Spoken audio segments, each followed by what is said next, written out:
نیپال ایک چھوٹا سا ملک مگر ایک عظیم تاریخ رکھنے والا، ہمالیہ کے برف پوش چوٹیوں کے دامن میں بسنے والا یہ ملک کئی دہائیوں تک خانہ جنگی، انقلاب، بادشاہت، جمہوریت کی کشمکش کا میدان بنا رہا۔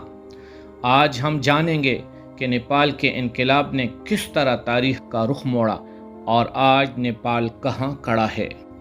19ویں اور 20ویں صدی کے بیشتر حصے میں نیپال پر شاہی خاندان کی حکمرانی رہی۔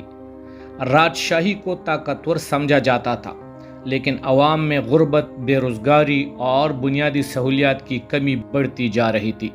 عوام کی آواز کو دبا دیا جاتا تھا اور وقت گزرنے کے ساتھ ساتھ عوامی غصہ بڑھنے لگا۔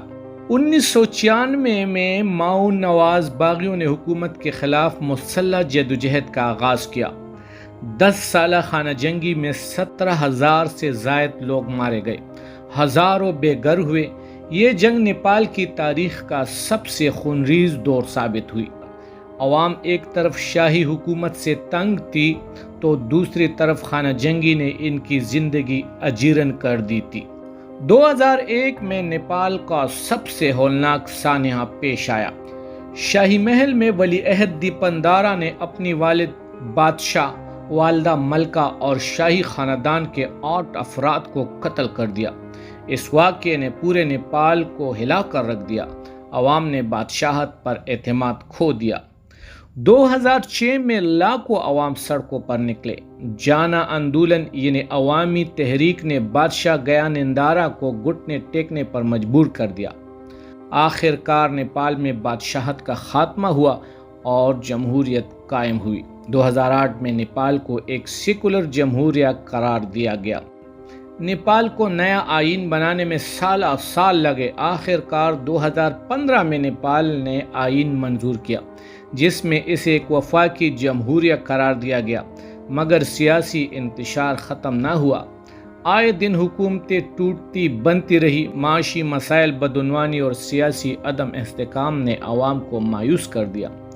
آج نیپال دنیا کا واحد ہندو اکثریتی ملک ہے جو سیکولر جمہوریہ ہے، مگر بدقسمتی سے بدعنوانی، غربت اور بے روزگاری آج بھی بڑے مسائل ہیں۔ چین اور بھارت کے درمیان پھنسے اس چھوٹے سے ملک کو اپنی آزادی اور خود مختاری قائم رکھنے میں سخت مشکلات کا سامنا ہے۔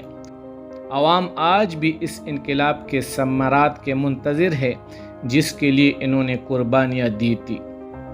نیپال ایک بار پھر دنیا کی توجہ کا مرکز بن چکا ہے۔ انقلاب اور خانہ جنگی کے بعد جس جمہوریت کو عوام نے بڑی قربانیوں سے حاصل کیا تھا، آج وہ نئے بحرانوں میں گر چکی ہے۔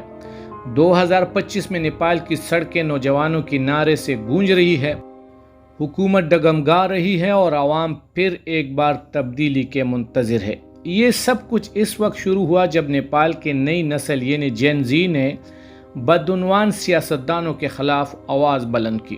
سوشل میڈیا پر چلنے والی تحریک نے دیکھتے ہی دیکھتے لاکھوں نوجوانوں کو سڑکوں پر لا کھڑا کیا۔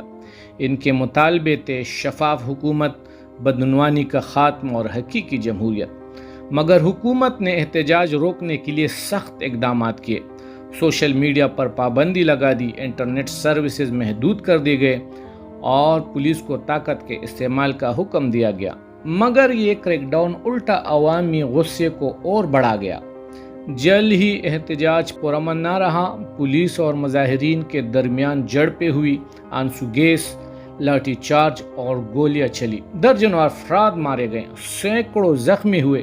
یہ منظر ایک بار پھر نیپال کی خانہ جنگی کے دنوں کو یاد دلاتا ہے۔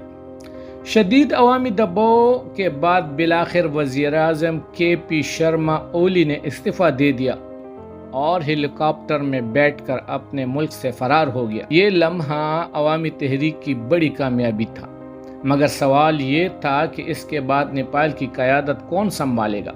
ملک میں سیاسی خلا پیدا ہوا۔ اس کو پر کرنے کے لیے مختلف نام سامنے آئے۔ بالآخر سابق چیف جسٹس سوشیلا کارکی کو عبوری وزیر اعظم کے طور پر تجویز کیا گیا۔ عوام اور بعض سیاسی جماعتیں ان پر اعتماد کر رہی ہیں کیونکہ وہ شفافیت اور بدعنوانی کے خلاف موقف رکھتے ہیں۔ اسی دوران فوج سڑکوں پر آ گئی۔ پارلیمنٹ، سرکاری دفاتر اور اہم مقامات کے گرد فوجی پہرہ لگا دیا گیا ہے۔ اس اقدام نے عوام کو خوفزدہ بھی کیا اور غصہ بھی دلایا۔ اب یہ سوال ہے کہ فوج محض امن قائم کرنے کے لیے نکلی ہے یا سیاست میں مداخلت کرنے جا رہی ہے۔ دوستو، پاکستان کے حالات بھی عوامی انقلاب کے لیے بے تاب ہے۔ پاکستان کے اندر بھی غربت، بے روزگاری، کرپشن اور دیگر مسائل جڑ پکڑ چکی ہے۔ نہ ہی پاکستان کی عدالتوں میں انصاف مل رہا ہے، نہ ہی پاکستانی ادارے اپنی ڈیوٹی صحیح طریقے سے انجام دے رہی ہیں۔ پاکستان کے عوام میں بھی غصے کی لہر موجود ہے اور عین ممکن ہے کہ قریب ہی پاکستان کے اندر بھی ایسے حالات پیدا ہو جائے۔ ملیں گے ایک اور اچھی سی ویڈیو کے ساتھ۔ اللہ حافظ۔